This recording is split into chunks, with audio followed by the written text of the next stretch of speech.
would you want to go ahead and do the roll call now, Steve? Yeah. Okay, go ahead and do the roll call if you would. Okay. Mr. Gunther? Present. Mr. Beckman? Yes. Mr. Kleinfelder? Present. Mrs. Webb? Here. Mr. Young? Present. Okay, Dr. Conkle, I should Yes, say. thank you. So before we begin, let me talk about the packet in front of you. You have a copy of the work session agenda. You also have a copy of the school board agenda at 7 o'clock. There are two changes to that. I added the school board committee conversation, and in your packet is the most updated list that Mr. Young gave me. So we just need to establish a meeting time, and then we'll vote that into the session tonight. And then obviously a school calendar conversation, and that should be all the items in your packet. With that being said, I'd like to introduce Aaron Wessendorf-Wortman. Aaron is a graduate of Miami University. Would you print off my bio? A little bit. And went to the Ohio State University for her law degree. Erin is a shareholder and attorney with Ennis Britton. She has been selected 4 times as a rising attorney. You only can get that when you're under 40. Well, you got it. That's good. Yeah. So Erin is here to present kind of the best practices of school boards and superintendents and treasurers. So Erin, thank you for your time, and Anytime. look forward to the presentation. Thanks.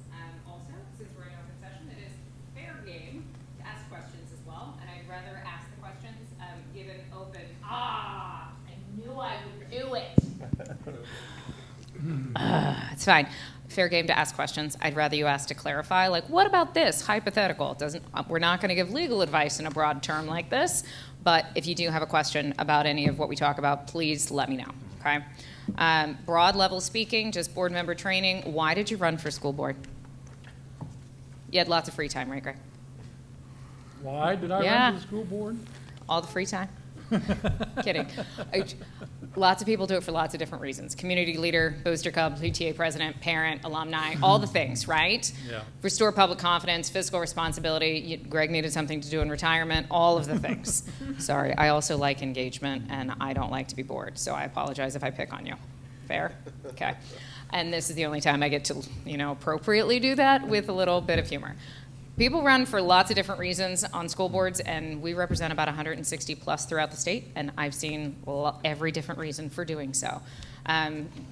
No good, bad reasons, just different reasons. But sometimes what drives you to get on the school board can change once you realize what all of the laws that implicate your job and duties as a school board member, what now you have to do. I've also found that many school board members don't fully realize what all the laws are once they get on the school board, and now all of a sudden go, wait, we can't do what? Or what we have to do what? So I at least like to make sure we're all on the same page with what these laws are, what we can and cannot do, okay? And maybe where relationships can be. So broad level today agenda, board operations, community relations, staff, and ethics, because you all are now part of a political subdivision. You are considered under the ethics rules. So you need to behave as ethical individuals in your job as board members, individually and as a group, okay? So your school board authority, just like any entity in the state of Ohio, you can only do what statute allows you to do. If there is no ability in statute to allow you to do something, you can't do it. So just like I'm going to get it wrong, it is now the Department of Education and Workforce, right? The DEW, they are not allowed to act outside of their statutes. Auditor of State is not, the Attorney General is not. We all have authorizing statutes. So you have a variety of authorizing statutes that you are given power by the state legislature. So your authority is based in Chapter 3313, saying your political subdivision of the state and what your roles are. So if you ever need a good bit of heavy reading to put you to sleep, you can open up the Ohio Revised Code online and read it.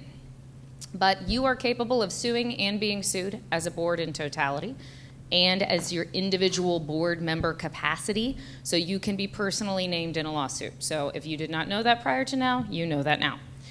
As a board, you can contract or be contracted with. Individually, you cannot contract for the board.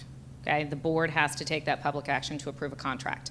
Acquiring, holding property, disposing of it, taking and holding any grant, donation, or bequest. So these are all things that you can do. You can't act contrary to law. And sometimes, I don't want to go there, but I'll just put it out there anyway, it might not be clear what the law says. Transgender students in athletics being one of them in K-12 right now. What does the law say? Well, the Senate has now overturned the governor's veto, in addition to the House, for transgender students being prohibited now from participating in athletics to go into effect in 90 days. Federal law, Title IX, says we're not allowed to not have them participate. So you can't act contrary to law, but good luck figuring out what law that is now, right? So sometimes you won't know exactly what to do, and when those cases happen as a board, if you want additional legal advice, Steve and Chad are the ones that you need to say, hey, we need more information here to be able to appropriately act on things before us. Okay? I'd rather you be appropriately informed and fully informed prior to taking action on really important legal matters. You have anything, you cannot confer upon yourself anything that isn't in statute, and you can't be unreasonable in your actions. Okay? You can't abuse your discretion. So if Chad were to look at you and recommend an action and you want to go a different way that is clearly contrary to law, you would be violating your fundamental statute sort of directions, okay? Practical side to board management, I realize it's not as easy peasy as just saying follow the laws and do the things. There's a lot of relationships that you are within, right? So in a general sense, board members are responsible for the organization broadly, providing direction for students, administrators, and other staff. So if as a board you want to see the direction of the district go any certain path, it is incumbent upon you to help direct your people to do those things. The day-to-day management of the district put in by the Ohio Revised Code is under the responsibility of the superintendent and treasurer and the staff that they are in.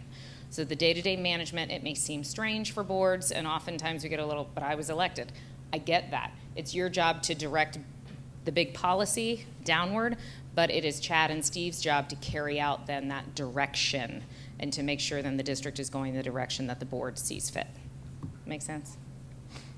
I'm doing a lot of talking, and I know it's a little dry. I'm sorry, okay? You can set a lot of that direction based on your board policy. OSBA or Neola? OSBA. OSBA.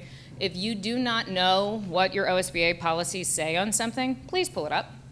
You will have it. OSBA is notoriously shorter to read than Neola policies are, but you might have administrative guidelines along the way. Maybe. You do not? All right. Well, that's a lack of them is not always the worst thing ever. Extra procedures to either mess up or have to follow to get to an end. As long as you're following the policy, which is matching the law, everybody's happy. Okay? And those policies are in board docs, so you should have access to them. And they're searchable if it's on board docs. Just type in a word or two and it'll pop up with applicable policies to find. I'd rather you know what those rules are, and they'll even cite to the statutes if you need to dig in, because that's what you do. Happy trails. Okay? You also have a quasi-judicial role, so you do conduct hearings on appeals of superintendent's administrative decisions. Sometimes districts also conduct appeals of suspensions and expulsions. Sometimes boards do not. So sometimes boards do not want to hear those, and instead they delegate them to a separate authority, either a retired superintendent or like an ESC employee, someone like that. There's no right, wrong, or different answer to that. It just sometimes districts decide to go that way. Any employment decisions, you either act on the superintendent's recommendation or you act opposite of a superintendent's recommendation. What I will tell you is if as a board member you do not agree with what a superintendent is going to recommend at an upcoming board meeting, there should be some sort of conversation you are picking up on the phone to your superintendent and treasurer to let him know of your concerns. Simply because if it comes out at a public meeting and the majority of you then vote differently than is recommended, there are rules to follow in a certain voting procedure that needs to happen and notices that have to happen to an employee that couldn't have then happened. That makes sense? So if I don't want to bring you back as an employee, as a board, but Chad's bringing it as a recommendation, you say, no, I don't want that, Chad has to appropriately notify that employee before you take action on their contract. Okay? You also have rulemaking, so you set the reasonable rules in the district with regard to codes of conduct for students.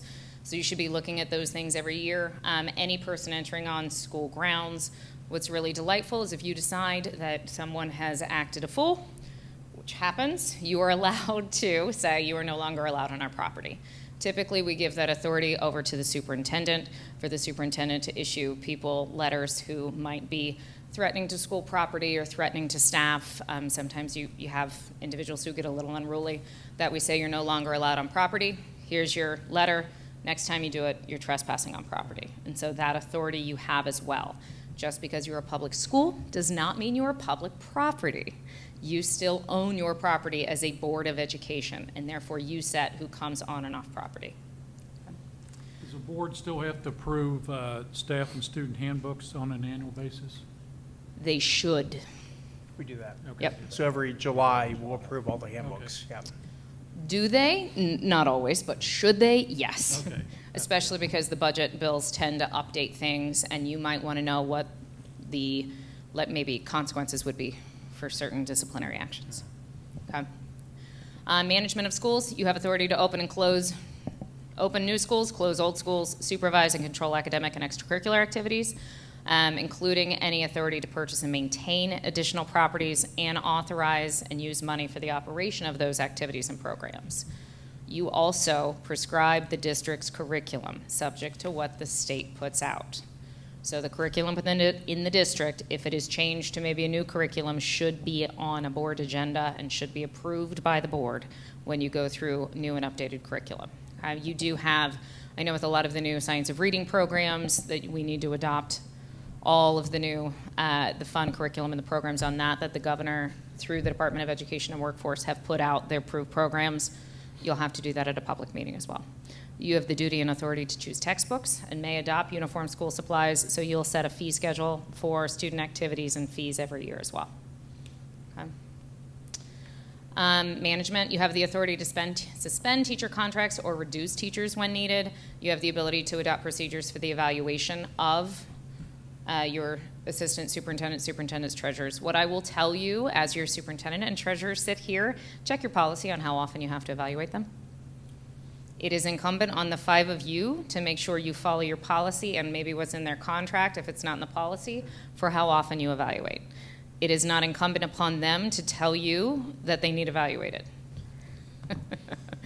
Sometimes we get confused.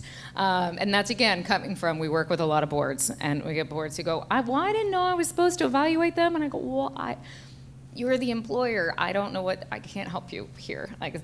Make sure you evaluate them. Typically, it's annually, and what annually means can either be set in your policy or practice for school year annually or calendar annual, okay?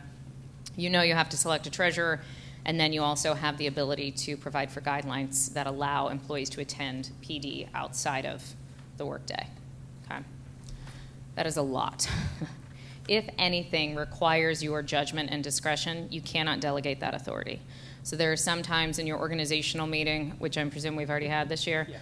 Okay, you've set certain things that you've allowed Chad to hire people or accept resignations before a board meeting has happened that you will then approve. Certain authorities are given that aren't your discretion necessarily. You allow him because he's the one making those recommendations. So you've given him that power. And that's that second part of it, to delegate any duty that really is coming before you later on. Okay? Any questions on that part? Overwhelmed yet?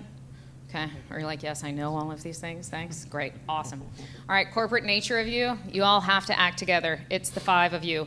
Your board policy will tell you that only one of you may speak for the board. That's it, only one. Anyone else speaking on their own behalf is not speaking for the board. So how many of you have Facebook pages? Come on, I know you all do. If you're on there, do you have it marked that you're a board member? Or do you have your own personal, and then you have a board member face page? I don't have a board member Facebook page. If you have a board member Facebook page, you need to make sure that anything you put out says, this is only my opinion, this is only my statement, this is only my blah, blah, blah. Because unless you are the board president putting out a board statement, and that board statement is approved in an open session of a board meeting, it cannot be a statement of the board. Does that make sense? It's only of your individual self. I would be careful. A lot of people are like, I only have one face page. I don't have all the accounts. Fine. If you list on your social media pages that you are a board member of Ross Local Schools, Sometimes people go, well, clearly then, since you listed it, this is now the opinion of Ross Local Schools. You need to be very careful about that. And I'll talk later on some social media stuff because there are 2 cases before the United States Supreme Court right now about social media pages and city council members and school board of education members blocking and removing comments from people in the community on their personal pages and whether or not that's a violation of their constitutional rights. It's super fun. Who knew? So just note that you all have to act together. Doesn't have to be unanimous, but if it is a majority vote and it's 3-2, the will of the board is the 3. You might not have to like it if you were on the 2, but that is the will of the board. Okay? You do have the ability to appoint, to appoint committees, and we'll talk about committees here in a second, but remember, committees cannot take final action. All committee action has to come back before the board. Okay, you have to meet in public session. That's where you're in right now. To be very honest, you can only make decisions, anything can only stick if it happens in open session. So Ohio Revised Code 12122 says that all meetings of public bodies, which you are, must generally be open with notice in advance and minutes afterwards. The minutes of the meeting have to be approved at the very next meeting. There are school districts throughout the state who are getting busted for this because we went through a lull. So when I started 14 years ago, right? There were a lot of open meetings, public records cases that happened. And then for about, 8-9 years, it just died out and they kind of went away. They're back now. A lot of public school districts are getting sued for open meetings violations, public records violations. And so I don't want you all to be in that situation. So 4 minutes from today are approved at your next meeting. That's on Steve to make sure, that those get to happen, right? And public notice, typically, unless it's an emergency meeting, you have all your meetings set for when the notice happens. If you do change location of when that meeting is, you publish it the same way you publish out your meeting notices. So if, for instance, today you're like, oh, well, we moved the high school over to the middle school. You put signs on the doors, you send out an email. If you send out email notification of the board meetings, you do it on your website. Hey, Twitter, if we put out, right, those notices, that should cover you, okay?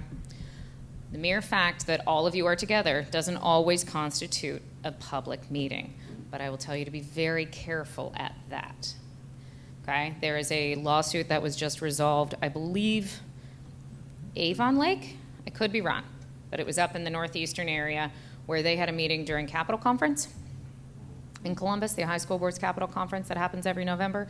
They put notice out that it was in Columbus, and they had it while they were there, and someone turned around and sued and said, you should have had your board meeting within the jurisdiction of the school district to allow your school district residents to attend the meeting. And instead of having the full case litigated and decided by a judge, because there's nothing in the law that says where you have to have your meetings, they went ahead and resolved the case, and they have henceforth agreed they will only hold meetings in their school district unless barring exceptional circumstances. So just know these things are out there. So if you all are at a county fair, some other community event, if you all are there, great. You all are not allowed to all be together talking about board business. All right? And by all, I mean even 3 of you together talking about board business is going to be a problem. 3 is that magic number. And you can't say, you 2 are fine, and then you're just going to bounce back and forth because, right, you 2, and then you 2, and then you 2. We're not going to do round robin. We're not allowed to do that. Okay? And then the City of Cincinnati City Council had the big issue with the texts. Yes. So we really should not be texting or using email where we're, can you talk about that a little bit? Just do's and don'ts on texts and emails to one another? Correct. So until text can do this, any text message that is sent, and I always advise supers and treasurers to do this, that each of you are on your own individual text thread with them.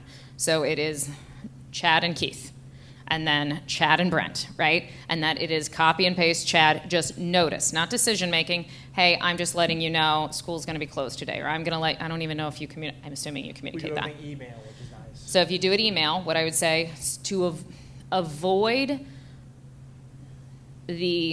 so at least where I work, there's always one attorney who, when you send an email to everybody and you're like, just let me know this, they reply all because they can't not hit reply all with just their answer.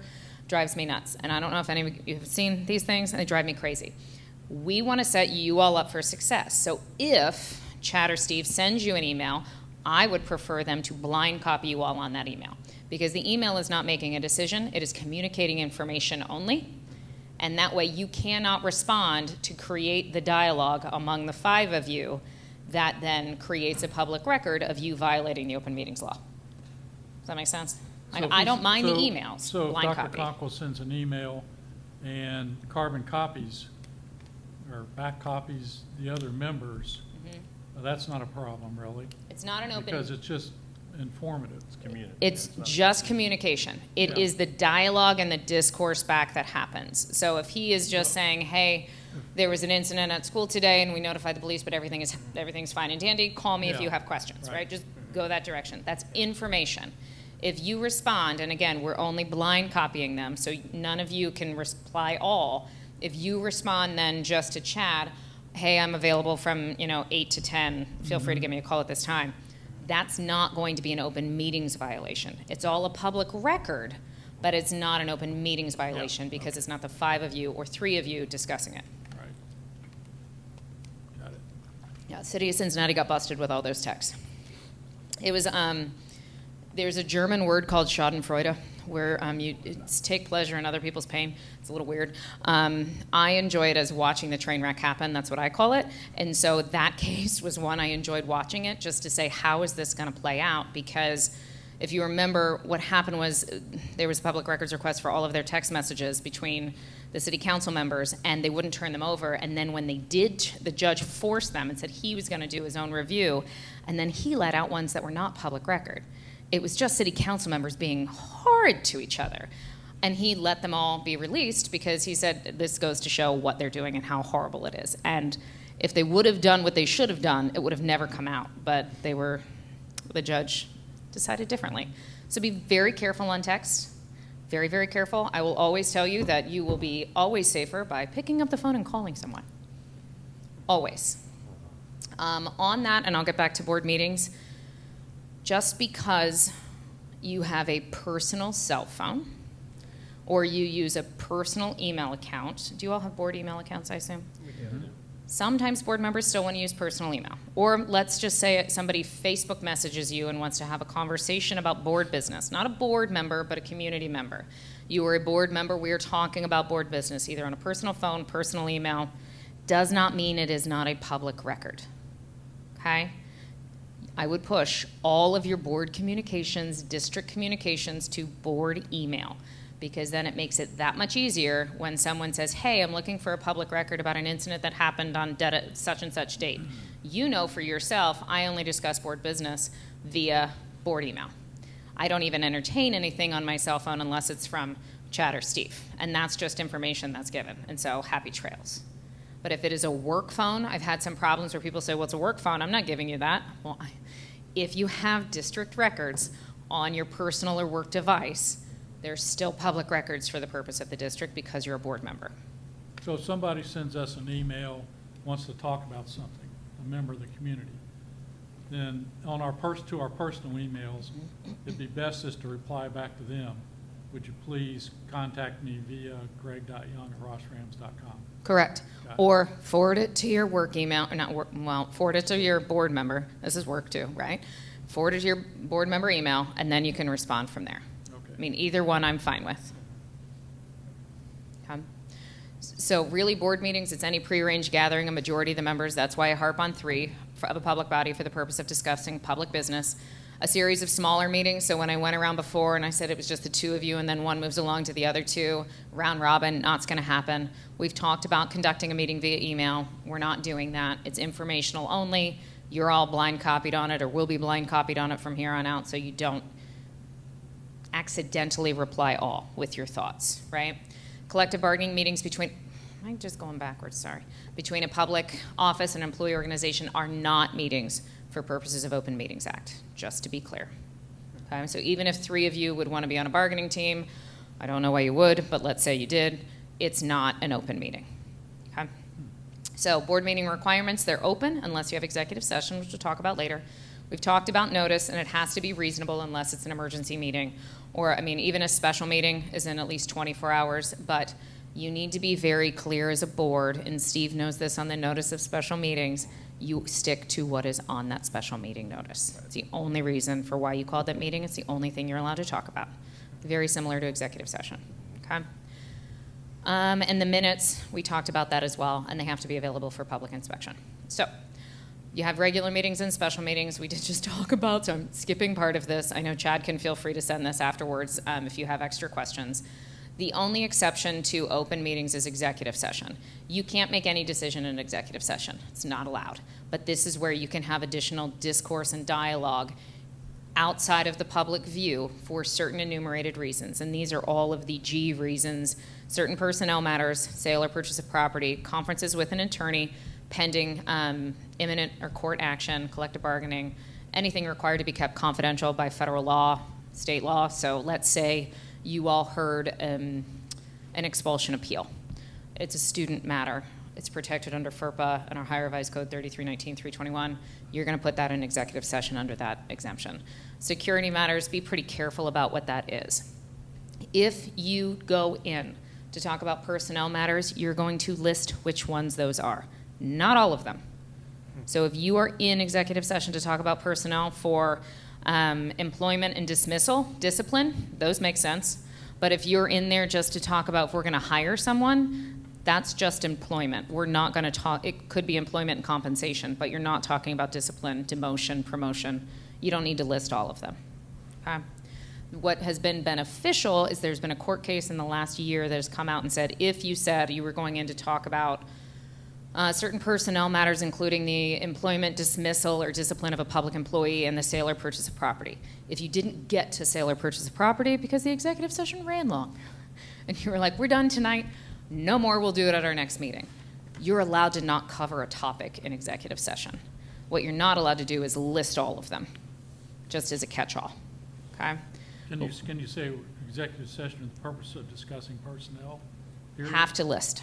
You have to list one of those Specific exceptions. about what personnel action. Correct. All right, just want to make sure. And then you are restricted to that topic in executive session. You can't say, and oh, by the way, Chad, let's talk about this. It's not, if it's outside of the confines of what that is, you can't talk about it. And sometimes, if it's only the 5 of you in there, you all are your own executive session police at that point to make sure you stay on topic. What is discussed in executive session is confidential and privileged is a big important word, just like when an attorney gives you confidential and privileged advice, it is not to be shared. So if, for whatever reason, and I have not seen this ever happen in my 14 years, I have never seen a Board of Education member, city council member, township trustee ever get criminally charged with sharing what happens in executive session outside of executive session. But there is a crime on the books that you could be criminally charged and convicted of for sharing what happens in executive session. So just be aware of that. In order to waive the privilege of executive session, the board would have to vote on that, okay, in a public session. So just all the little tidbits to be aware. You can invite anyone into executive session that you want to. You are not required to invite people in if the 5 of you just want to talk. Sometimes it's helpful to invite people in who know about whatever it is you're going to talk about. They also then are governed by that confidentiality and privilege of executive session. Cool? All right, your procedure, don't forget, you still have to, if you start a meeting in executive, you can't start it in executive session. You start open, you have the vote, you have a second, you have a roll call to go in, and then you go into executive session. You don't have to have another roll call vote to come out. You can just say we're coming out of executive session, and then you're back in. You're back in open meeting, okay? Cool. And if you're like, I'm learning things right now, that's not a bad thing either. Keep it to yourself that you're learning it, and just know later. Oh, look at that. So if the board is involved in evaluating superintendent and treasurer, can you go into executive session to discuss the development of that evaluation with Correct. one another? Correct. So I if you go in to just do the didn't see that evaluation, there. you could say to certain personnel matters regarding, I would say the employment and compensation of a public employee. Got it. Okay, got it.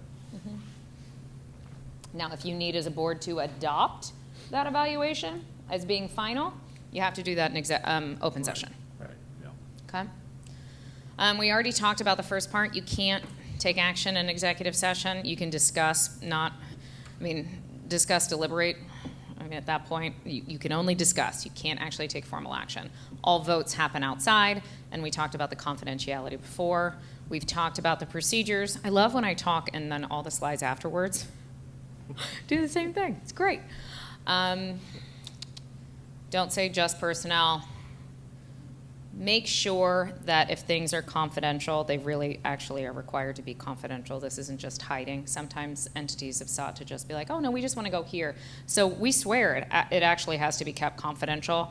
I'd recommend if it is a federal or state law that's requiring the confidentiality of what you're talking about, you list the federal or state law in with that reason so that you know why you went in there should you later have a question on the minutes. Okay? All right, Open Meetings Act litigation. So, and I know it's recorded and he may read it anyway or hear about it, so fine. There's this Mr. Ames who has gone all over the state of Ohio right now and has sued countless entities. And he has a lot of litigation and court cases, Ohio Supreme Court cases with his name on it. So I at least like to bring it to your attention. He does a lot of this from his own home. I believe he's up in northeastern Ohio, but he has come down into southwestern Ohio as well. He Googles everybody, looks at all of your minutes, looks at your agendas online, looks at what you're doing, and then can file lawsuits based on what is in your minutes for what you've done for your board meetings. Yay! So there was a fight that happened, and we watched this from lawyers as to whether consent agendas were okay or not within Board of Education agendas, and meaning that we're going to go ahead and approve a whole section of an agenda, right? Well, what the Ohio Supreme Court did is they didn't necessarily rule on whether consent agendas were okay or not. Mr. Ames has made it very well known, he will tell you this himself, he has told attorneys in our firm this, he is going after consent agendas in 2024. So if you are using them, you need to be aware that this is a target. Being honest, it is what it is. And with that, what the Ohio Supreme Court said is, we're not telling you consent agendas aren't okay. We have an issue with how this entity was using a consent agenda. And so what they were doing is that they were doing kind of this weird runaround with the Open Meetings Act, meaning that what was happening, and this is from this Portage County case, Portage County Board of Commissioners, he sued them a number of times. I feel really bad for them at this point because I've read too many decisions about Portage County. But what they were doing is that at the meeting, there was no discussion of consent agenda items.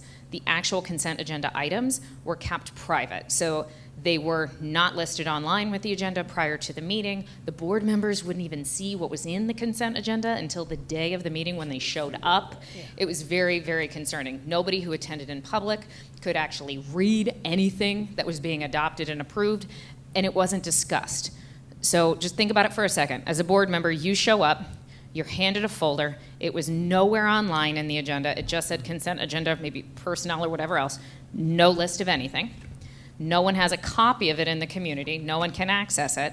When it comes up, you're not even reading it barely, and you just approve it and move on. So it was like a runaround. So question, just for clarification, so our school board receives a packet the Friday before board meeting, so they see all the agenda items, and then 48 hours before this meeting. Yep. Is made to the public. Yep. But our consent agenda, which we do, we still have a discussion. Yeah. Which is fine, Fine. right? Fine. Okay. Now, could he challenge it eventually? Yes. But the way you're explaining it happening is different than how Portage County did it, right? Because what they were doing is it wasn't made public. The board members weren't getting it to the day of. It wasn't going out 48 hours in advance. They weren't discussing it. It was just consent agenda. Got it. Click. Yes. So what's he getting out of it? Quick buck. I mean, it's not a ton of money, but there's some money So they in are it. compensating him, Yeah. so he's doing it for a monetary gain. I mean, think if some- you're not a resident of the district, you ought not be able to sue.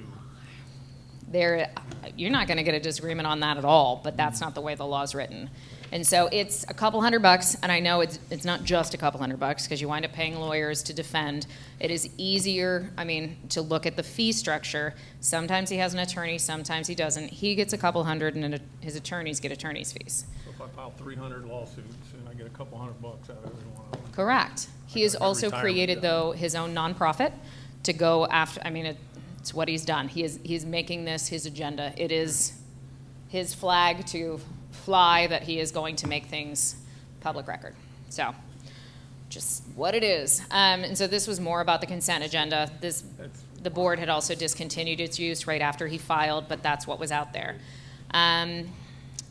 Damages were $100 a day here, capped at $1,000, just FYI on that. What made me chuckle is there was also a public records request in this, and I put a copy of the decision in here, because what floored me, and this is by Judge DeWine, so newer to the Ohio Supreme Court, he issued this part of the decision because the court said, we have an open meetings violation, you didn't give him all the records he asked for.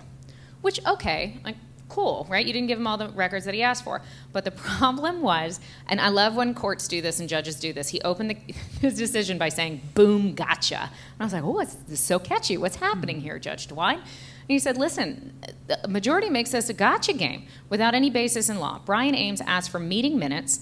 There was an attachment to the meeting minutes of 1 page that wasn't included in a response. Instead of turning around and asking for that 1 page that wasn't included, clearly just by oversight, he turned around and sued, and the court agreed you didn't get the record, therefore you lose.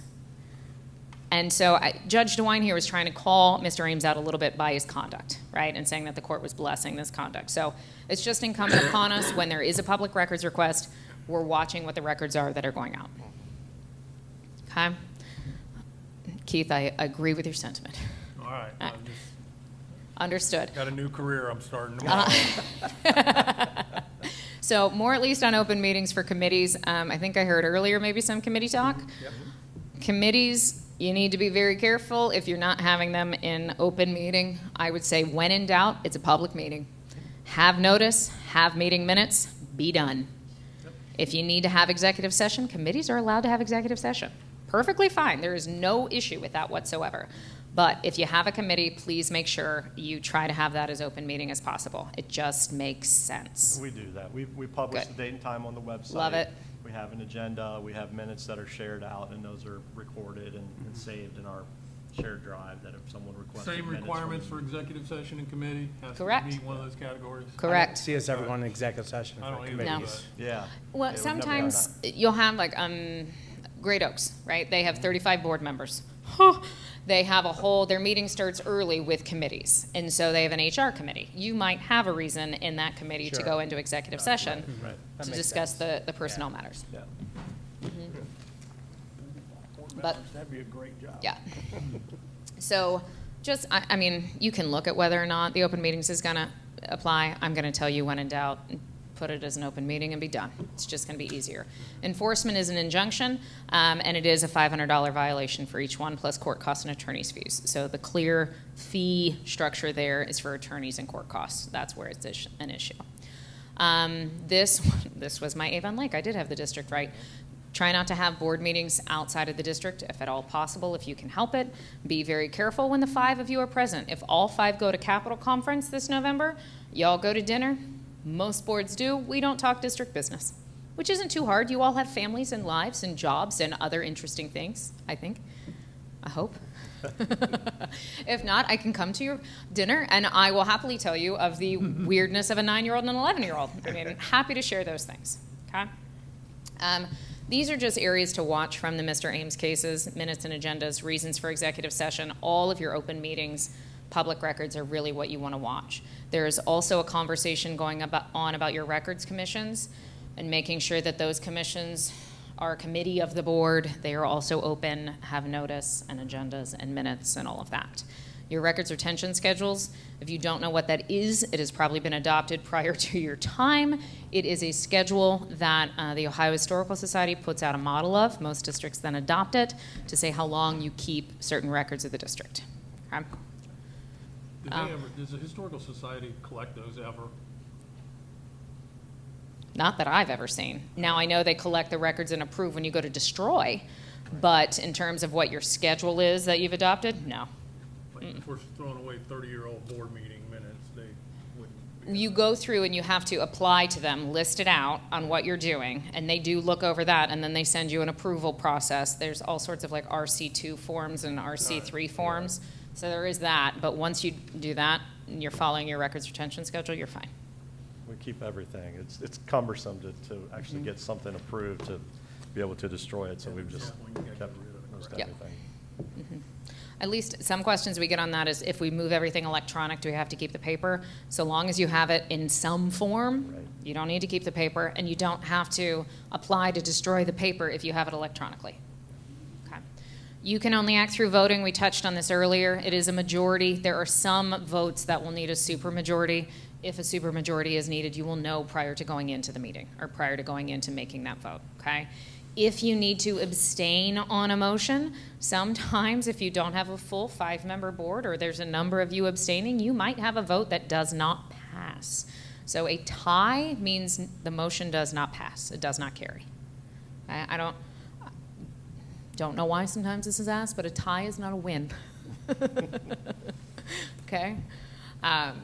In terms of hearing from the public participation has undergone quite a bit of a change since COVID, which has been very interesting in trying to get people to participate online and what that looks like. And just as a reminder, you don't actually have to have public participation at meetings. You could amend your policy to get rid of it. Now, I know a lot of boards don't want to do that, but it is an option for you should you so choose. If you do get rid of it, it's gone for a while. It's not just because things have gotten a little messy in a district for a while, okay? But if you do have a rule that has public participation at a meeting, you are creating a limited public forum. More or less what that means is you set certain rules and parameters. Everybody gets 3 minutes. It's a cap of 30 minutes probably, unless extended by a vote of the board. And you should be keeping proper decorum, no threats, inappropriate language, things like that. Where people can get into trouble is stopping people from speaking, because once you allow them to come up to public participation to speak, they now have a First Amendment right of freedom of speech, and that is a very, very hefty lawsuit when you stop them from speaking. So be very careful in that. Sometimes it may mean when you're talking, just listening to public participation, it may mean that you're listening to some pretty ugly information. Right? Or people from the public who are coming up and saying, I want you to answer this, and I want you to answer to this. I would very much recommend to you that as board members, if this is something you've never heard of before, or even if you have, you make a statement to say, I will direct our superintendent to go ahead and look into this matter and get back to you. Right. That is the appropriate course. Getting into a back and forth and a dialogue is not an appropriate use of public participation. Aaron, what about time limits on speaking? So January is a perfect time to make sure you are mandating your, however long your minutes are in your public participation. Keep it consistent. Once you've let it lapse for 1 or 2 people, you may as well consider it lapsed for a little while, and you're just going to let other people speak. So you are your own worst enemy in that regard if you don't keep the rules. If the rules are set at 3 minutes, you get a time timer, you know what those are, or get some timer that goes off for people and alerts them. It's the best way that you can go about that.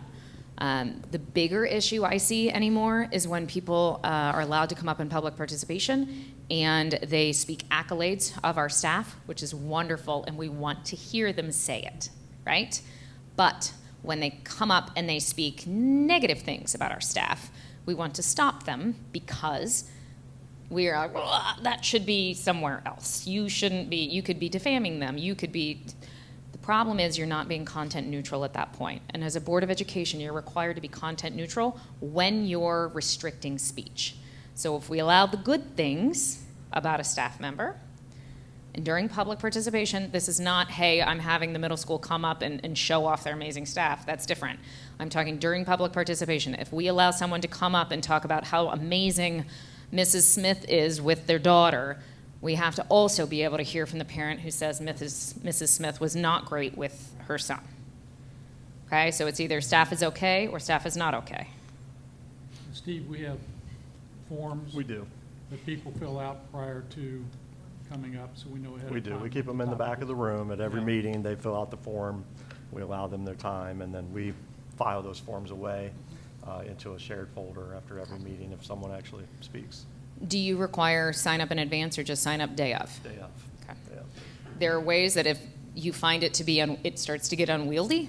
Sometimes it can happen. You've seen districts around here where you saw their public participation go for a few hours. Just saying.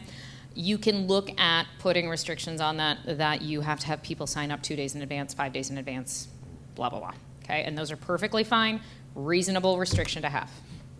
Okay? Any other questions on public participation? Okey-doke. Talked about restrictions on that talked about content, and you can't show favoritism. I don't know why you would. Be very careful also if you're like, I heard from this same guy last week. He was talking about the same thing, more or less. Just give him his 3 minutes. Who cares? It's going to be a more expensive lawsuit to stop him from speaking than just giving them the same 3 minutes. It just is. Reasonable time, place, and manner restrictions, you have all of those in your policy. So fixed time limits, your 3 minutes, prior notification, all allowed. Anything that's abusive, disruptive, profane, you're allowed to tell them to stop. Okay? You're allowed to remove people from your board meetings. Perfectly fine. Should you need, oftentimes we recommend you get law enforcement involved, so you're not involved in that. Okay? Requests for public records, those go to Steve, right? I do. Okay, as a records custodian, what I will tell you is earlier we talked about your emails and your text messages, so this was a little early, but in terms of a public record, if you have any yourself, you might be asked, hey, they asked for the board members' communications from this date to this date. We'll look for emails. Do you have anything on text? It is incumbent upon you then to look to see if you have anything, and if you don't, then to respond via an email to Steve yourself saying, I do not have any records. That way there's a record now that exists saying you don't have any records. Just makes it easier that way. And anybody in the country can do a public records request Anybody in the world? anonymously. Yes. They don't have to give their name. They can create a false email account. They can do all of those things. But it's got to be a record that already exists. Correct. Correct. They Right, I can't- understand, they- yeah. Yeah. Yeah. It is not, there's no obligation to respond to requests for information. And oftentimes, we will go ahead and we work with treasurers all the time on looking at records requests and is this, oftentimes in emails, they want any and all records that, no, we don't look at any and all. What are you looking for? Right? Is there an email time and date, like a span you're looking for? Who are the people to and from? What is the search term? We are trying to narrow things down, not just to recreate all of your records. Right. You can charge for copies, but that's only when people ask for paper copies. Nobody asks for a paper copy anymore. They ask for it electronic, so you can't charge for that. You cannot charge for your treasurer's time or your attorney's time to review and redact records. It's unfortunate, but you can't. Okay? What is not a public record? Biggest list, I think, for board members to me, anything junk mail or spam, your personal calendars, your personal notes. So if you keep personal notes in a board meeting, those are your personal notes, so long as you share them with no one. The second you share them with someone else, they're now a public record. But if they're yours, no one else sees them, great. Attorney-client privilege, that also is going to apply to you, but most everything else will not. If you get anonymous emails, anonymous mail, it's not a public record unless the district chooses to then start to act on it. Okay? But the anonymity of it just being sent to you does not now make it a public record. Okay? You do have a retention of records policy. We already talked about that with your records retention schedule. Emails are a record that should be kept based on the content of the email, not just the fact that it is an email, which is strange. Make sure you don't use your private email addresses. I cannot highlight that enough. Don't use your private email address for board business. Use your district-provided email account. We talked about text messages. Greg knew what was coming. It was out there. So just be very aware of what you're putting in any other electronic communications. I've had some districts where, now it was in litigation on an employment matter, but we had to hire a company through the Insurance Defense Council to take a copy of all of your phones, which is never ideal, but that is how they're able to gather in litigation the best way to make sure that the information and the data that we have is accurate, not just screenshots. So just know that that can exist out there. It's not ideal. Text messages can be public records based on the content. Social media, you have the Twitters, you have a Facebook page of Ross? School Facebook? We do. We do. School, Yeah, Facebook, yes. Instagram? No? Yeah. Okay, got all of it. They'll follow under your records retention schedule as well. You'll probably want to update that records retention schedule for social media. Yep. Just Okay. a little side note. I'm not giving legal advice in a giant public forum, but if I were any district, I would recommend that that is updated. Okay? What I will say, social media posts can be public record. So you want to either have a firm lockdown on any district account for public comments, right? Likes, shares, I think are pretty well gone at that point, but public comment, you either lock it down or you create rules. And if you create rules, you better follow them, and you better have someone monitoring them all of the time. And I know from experience, there are some districts that have individuals who have 1 or 2 people. It is almost their entire job. It has turned into that, in monitoring and making sure people are staying appropriate on social media. So your best bet, turn off the comments, right? People can't comment, people can't be inappropriate, right? Again, talked about those. What I will do is my brief detour over to these cases. So brief detour. If you have your own personal social media and you are using that social media to comment on district business as a board member, sharing district business as a board member, and people start to comment back on that, be very careful in removing their comments, deleting their comments, blocking them, because if it is seen at all that you are acting on behalf of the board, you are now restricting their freedom of speech. And that is the 2 cases that are before the United States Supreme Court right now. There was oral argument on Halloween. It was a really intriguing sort of listen for the lawyer nerds of the group, but it is looking at, can a public entity, through its actors, block people on social media? And if you block them, similar to public participation at a board meeting, if you stop them from speaking, what are the rules that you have from stopping them from speaking? Is it just because you don't like what they say, or is it because they're being defamatory, vulgar, and making threats? If it's because you don't like what they say, it's not going to fly. If it's because they're threatening, making vulgar statements, using language, obscene, offensive, different story. Okay? So be very careful using your social media pages about district business. If you have a social media page that is your board member account, be very, very careful about blocking anyone, restricting anyone. I would say don't block or restrict anything. Or even turn off your comments. You just use it for information sharing. You have that same ability. Okay?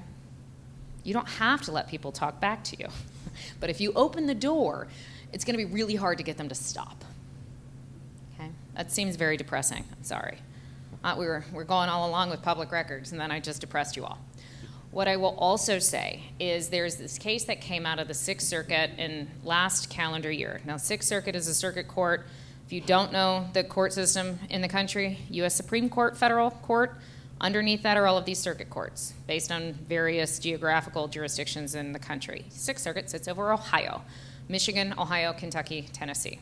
Sixth Circuit, this, I believe it was a Tennessee school district, but what happened was the school district wound up suspending a parent from attending a week's worth of softball games because the parent sent 2 lengthy texts to the softball coach because he was very angry that his kid was benched. School said, you shouldn't have contacted them. We have policies about how you contact our coaches. You shouldn't have done that. You violated team policy, so you're suspended. It then escalated from there, and apparently softball is very big in this district, and the nameplate on the softball seats for the spectators, his was removed, and he wasn't allowed to attend anything anymore, and it became a whole ordeal because then he sued. He sued to get it all back, and the Sixth Circuit said, citizens have a right to criticize public officials. You don't have to like what they say.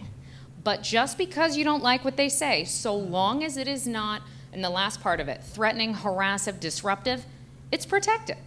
So they don't have to like the board members' decisions, right? They don't have to like how you all decide, but they're allowed to express dissatisfaction with how you perform. Okay? That we kind of know this, but almost anymore in this day and age of very weird political nature, and I don't even care what side of anything you're on, if you're up, down, diagonal, I don't care. Things are weird, right, all around. I think we can all admit that when we look at things like this, when you read the actual text messages, it's like, how did the district tell this guy he wasn't coming to games for a week? But the coach, being a public official, didn't want to be questioned. And so it's not only incumbent on the 5 of you to understand you are a public official. People don't have to like what you do. I'm sorry. But Chad and Steve, people don't have to like what you do. Your teachers, your custodians, your bus drivers, your coaches, people don't have to like what they do and how they do it. I assistant coach girls 5th grade basketball, the B team. I'm there for Band-Aids and ice packs. That's it. And I can tell you that most of those coaches, or most of the parents, do not like how we're coaching these girls. I can tell you that flat right now, because we have a very big losing record. Most of our girls are, so I've got like 4 inches on these heels. Most of our girls are like here, right? And they're about this big, and they're just not. Some of them catch a ball like this, which is superb. But with that, if they want to criticize me, I have to learn to accept that. I'm a volunteer, so cool. Thank you for you not volunteering. I would like to criticize you too, parent number one. But in those moments, we have to understand we are doing this as a volunteer. You are doing this as a public official.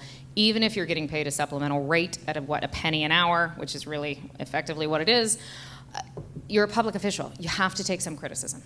You don't have to be threatened. You don't have to be harassed. You don't have to have parents disruptive at games. They're allowed to be removed from games where they're disruptive. But you cannot do it just because they don't like what you say and what you do. I need a 5-minute break here. Absolutely. So we'll go to the next one. So this one is at least, and I think this is what at least as a board to be aware of, is your staff have the same rules.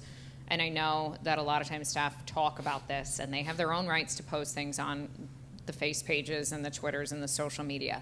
But we also have to be careful on what then is protected. And for at least employees, so you are aware, for employees, if their speech has something to do with public concern, protected speech. If it's about themselves and it's a private matter, it is not protected speech, and that is something that the district could take action on. Those are 2 different ways of looking at that. So in this case, some teacher had posted political views, and it got back and circled around the district because, as we all know, sometimes need reminding, social media is not private. I've told teachers in the past, not here, in other districts, where I'm like, hey, you guys got to stop falsifying sick leave. It's kind of not right, and you can get fired for it. And they go, well, how does a district ever know? I'm like, because the people in your building who have to sub for your class, they see your social media pages, even though we don't, and they turn you in because they're tired of subbing for you. It always happens. It just does. And it's fine. I get it, but you have to be very careful of that. Your friends you think on social media are not your friends. Just because you have 3,000 Facebook friends doesn't mean they're actually yours, right? We know this, but be aware, for employees, you cannot take action if you don't like their political views. We know this. We should know this. But if it is a matter of private concern, we're allowed to take action against them if we should so need for discipline purposes and go up the chain. Okay? These are the 2 cases we talked about that were before the Supreme Court of the United States, heard on Halloween. And so we should have a decision, I would imagine, out in June. More important to me was this 2 California school board members who had blocked parents on their pages for criticisms, and parents posting the same comments. If you have a Facebook page or the Twitters and all the things and you're posting board business, keep it neutral as possible. Try to limit comments as much as possible. Okay? Please don't try to block people if you allow comments and shares and all the things. Sometimes we just have to take the criticism. Okay? I imagine other people will stick up on the Facebook pages as well. So let them play out the fight, not you. All right, these were some of the questions in case you're curious about what it really looks like to have social media posts as a board member or city council member. When is it a personal matter versus not? And it really is going to be weird and icky for a true legal term. I know that this came up under the Trump administration because he did the same thing on Twitter, but it was moot because he had lost in the 2020 election, and the U.S. Supreme Court decided not to pursue that case because they didn't need to anymore. He was no longer president, so it was no longer an issue. Okay? Questions, open meetings, public records, social media. That was a lot in one area. Nada? All right, relations with staff. Don't forget, chain of command. I know it sounds strange to remind boards of this sometimes, but it's very important. Chad and Steve are the next people under you. So chain of command, there's the 5 of you, and then there's Chad and Steve, okay? So when you get questions like you could in public participation, you should be directing them back to Chad and Steve. If you're out in the community and you get a question about, I heard that, this was happening at the middle school. Well, I would direct you, have you talked to the middle school principal? I have. Well, okay, then I'm going to direct you to talk to the superintendent about this. You need to go back through your chains of command. It's in your policy. You have a chain of command policy. It's the same way that we would expect our employees, if they have a complaint, to work up the chain of command within their building and up then through central office. Okay? It's not saying that you don't get the information or you shouldn't know things. It's to say you need to, just like any business, needs to go in the proper course. Okay? If something were to happen, let's say at a public participation session, or you say, hey, talk to Chad, Chad would then do his investigation, do his work, blind copy out then a response then to all board members, hey, this is the information that I looked up, here's the information for you to know how it's been resolved. Right? Easy peasy. Sometimes. Okay? All right. Again, with chain of command, if you do have clarification on board matters prior to a meeting, call. It's going to be easier for you to call Chad or Steve for a clarification as opposed to bringing it up at a board meeting and them not to be prepared and not know. So if you want more information on something that's coming, ask them. They will give it, right? Or have it better prepared for a board meeting. Again, it seems silly, but not all board members are as efficient as you all, okay? So don't be afraid to ask. Final reminder on the last piece, ethic laws. You all are, you're employees of this, not employees, but you're at least public officials. The Ohio ethics laws apply to you. Ohio ethics come with criminal consequences should you fail to follow them. So just FYI. This is where we look in a couple of different chapters for ethics for board members and school employees is in Chapter 102 and in 3313. But you cannot use or authorize the use of your authority or influence of your office to secure anything of value that would essentially be a substantial and improper influence upon you for your duties. So let's say, for instance, and there can be some exceptions that go along with this, but let's say, for instance, you run a t-shirt company. Please tell me none of you run a t-shirt company. No? We good? All right. Let's just a t-shirt company that also goes after public entities for open meetings violations. Right. Got it. So let's say you run a t-shirt company and you're like, hey, Chad, it'd be really great if all of our sports teams used my t-shirt company. And then you're like, hey, Chad, guess what? I own the t-shirt company. You really should have them. We do the Under Armour, we do the Nike, we do all the Adidas, we do the things. You need to use it. You can't do that. You cannot pressure your employees to use your own personal company, which then you make a profit off of the public tax dollar. Okay? Now, if there's the exception, because there's always exceptions to all the things, if you were the only game in town and the only game in town for a while, you could probably get away with it. But that is once you've gone through the steps of making sure the exception fits, you get a legal opinion, we go through all of the things, right? This is not a wink and a nod and a handshake, okay? You cannot solicit or accept anything of value that would manifest a substantial and improper influence on your duties. Intent is irrelevant. Irrelevant or irrelevant. There we go. It doesn't matter whether you're like, hey, I think this has value or not, right? So let's say there's a book vendor who is, let's pick on a sports team that was really bad this year in Cincinnati. Who you want to go for? Cincinnati Reds. They were not very great. Sorry, but they were not good. I just get like a boo. They weren't good. They had a really bad losing record. In any event, Cincinnati Reds, how valuable were their tickets at the end of the season? Nothing. Not really. They were empty. Like people had to pay you to go. Right? I mean, it was sad. I like going to Reds games. I like when they win. It was sad. I had season tickets to go to the only winning sports team in Cincinnati at that point. Do you guys know what it was? FC. Thank you. It was awesome. But you can't say, listen, I didn't think the Reds tickets would have value or not. They had a losing season. It doesn't matter. You cannot use your position as a board member to get things of value, even if you don't think it has very much value. That intent is not needed. You can't promise. So no one can promise or give to you anything of value to say, hey, I'm going to give this to you, and then you're going to go ahead and promise to do something for me later. Or you're going to give me this, and I'm going to promise to do this for you later. You can't do that, okay? It's the quid pro quo you can't really do anymore. These are the criminal statutes that you can't do. So you also can't knowingly authorize or use your authority to secure any public contract which you, your family, or any of your business associates have an interest. So if you have family members that work for the board, be very careful. If a family member doesn't live inside of your home, it could be seen as okay, but there is a crime happening, and there's also the ability to look at it as perception, right? So even though it might be legal for you to say, hey, I'm going to go ahead and approve the contract of my granddaughter, let's just go with that, right? Could be perfectly fine. Your granddaughter doesn't live with you. It's far enough removed, even though it is a member of your family, could be perfectly fine. The perception in the community may be what? It's your granddaughter. It's a member of your family. It's not perfectly fine. That's nepotism, and now we're mad. So there may be various reasons that, at least ethically, you might look at, I don't want to go ahead and vote on this contract or this thing, not because it's illegal for me to do so, but because the perception in the community would be that it's an ethics violation, and I don't even want to step there. So you might want to look at some of those things if you have that arise for anything that's close to you business contract-wise or family member contract-wise, okay? You also can't solicit or accept or promise or give any compensation other than what is allowed to be performing of your duties. So to be a board member and you get paid your $125 a meeting? Less, $190, $100 a meeting? Oh, you guys are awesome. You can't be paid by anyone else to come to a board meeting.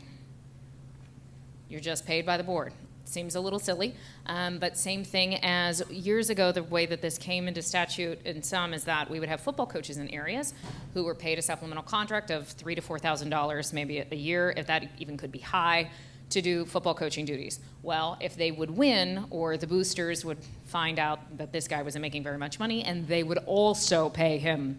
The problem with some of these we found out was like $10,000 to $20,000 in some districts. So you can't be paid to do your job by anyone but the board, or for you all, you can't be paid to do your job as board members and voting from anyone other than your $100 a meeting. Okay? What is a thing of value? I wish I could tell you if it's not de minimis. So have any of you been to Capitol Conference before, the High School Board Association? Okay. Did you ever go through, the exhibit hall? Oh, yeah. And everybody has all the tchotchkes, right? The stress balls and all the things. Those are de minimis, no issue. Right? Now, if they're handing you gold-plated spoons, which they wouldn't be because why would they, or new Apple Watches, not de minimis, right? Those things are going to have something of value there, okay? What about taking you out for meals? So long as it is valued under $25 is where the licensure code of professional conduct will draw that line, and sometimes then the ethics comes in. Now, I will tell you, if it is a vendor, I would be very careful about what that looks like. Right? I would really look for de minimis value. Like a Miller Lite versus a really fancy IPA. And if you like the IPAs, I'm sorry. Anti-nepotism, you can't authorize the employment of a family member.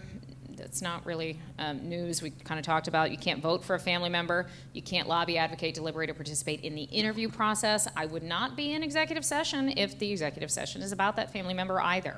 Okay? So here are your family members. Spouses, mother, father, siblings, parents, children, grandparents, grandchildren, people related by blood or marriage who reside with you. So if it is your grandchild, well, grandchild is listed. If it is your niece and your niece lives with you, you cannot vote on that contract. But if it is your niece and your niece lives with her mother or on her own, guess what? Happy trails. Again, the law versus perception. Perception, you might want to avoid it. It's up to you. Okay? Oh, does it apply to any full-time, part-time, substitute, temporary, or any position? Even if you're like, they're just cutting the grass. They are doing the baseball fields. Are you kidding me? I'm not kidding you. It applies to any position. Okay? Family and the collective bargaining. You can vote on a collective bargaining agreement even if your spouse or a family member is a member of that association, so long as they're not on the bargaining team or an officer of that association.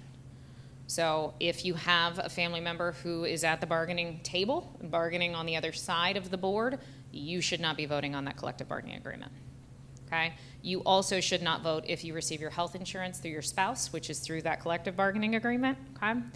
And if, I would strongly suggest that you're not part of the bargaining process if you're getting a benefit of that contract. right? I mean, if my spouse was on a teachers union and I was sitting across from the teachers union as one of the board's bargaining member team members, it might look a little funny, right? Because I'm getting the benefit of that contract. That would not really be great. And so I would not be a part of that bargaining team, and I would not vote on that contract then at that point in time. And that would mean then for a 5-member board, I know it seems silly to review it, but go with me. You're going to need how many votes because 4 people are left on the board? You're going to need 3 to carry the day, because if you have a 2-2, you don't pass, the motion doesn't carry. Okay. Ethics suggestions, this is the appearance, the perception and the appearance of impropriety. I would go ahead, take the conservative approach. It's just not worth it. It creates more of a public issue than not. The Ethics Commission in Ohio is actually really readily available if you have a question. If you're like, hey, here's what I have, and I also do these things, they will issue a written opinion to you in 5 to 7 days. They're very, very quick about it, which is wonderful. Don't forget your financial disclosures, right? If you need to do them, don't forget them. If you aren't sure about ethics issues, if you aren't sure about where you are and you don't want to contact the Ethics Commission yet, you don't want to call legal counsel, that's what we do. So Aaron, question. So Steve and I do the ethics have to. report every year. Uh-huh. Board members too? The financial disclosure, The financial disclosure. how many students do you serve? Not over 12,000. Okay. Then you're so- fine. So they do not, okay. No, just the two of So you. just us two. Mhm. Makes sense. Did she say we don't have to do the You do ethics not, yes. report? Correct, Good. because you don't have the number of students. Good. All right, I went through that relatively quickly. I know it doesn't feel like it, I get that. But your resources, if you need them, that is a host of resources for board members in terms of BASA, the education department, all sorts of different areas for you, for the high school board's new board members, if you're looking for resources. If you need to contact me for whatever, I do work, just like Chad and Steve, I and our firm work for the 5 of you, right? I work for the board. Typically, there is one board member, I would believe in most districts, who is sort of authorized to call, board president. Sometimes other board members can then say, hey, board president, I'd like to call, and that's typically how that works. In general, we always make sure that your other staff know that you're calling unless you tell us not to, because we work hand in hand with them. But at the end of the day, your lawyers work for the board the same way your superintendent and treasurer do, okay? If you have other questions, I know that was our little podcast business. My email is here, and you are always welcome to call me or shoot me an email. I'm happy to answer any questions. Could you forward that last slide to Dr. Conklin? He could get it to us? maybe? I'll forward the whole presentation to you tomorrow morning. Oh, okay. Yep, it's in my Yep. inbox, so you'll get it Alright. tomorrow. Thanks. Any other fun questions while I'm here? No, great job. Thanks, Aaron. Hi, thank you. I think Brent had I had a a question. Sure. So we had a conversation about the calendar last week, or a couple weeks ago. Went in and started looking at ORC, and I think our policy reflects ORC. But in there it said that we're supposed to review it annually and approve it. So last year it was approved for the following year. Do we need to review it and approve it this year also? No. Okay. Once you've reviewed it and approved it, it doesn't matter if you're like almost a year in advance, you've reviewed and approved it, you're fine. Okay. Mhm. All right.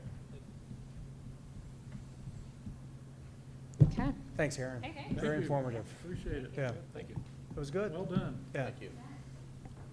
10-minute break? Yep. Is that good? I think so.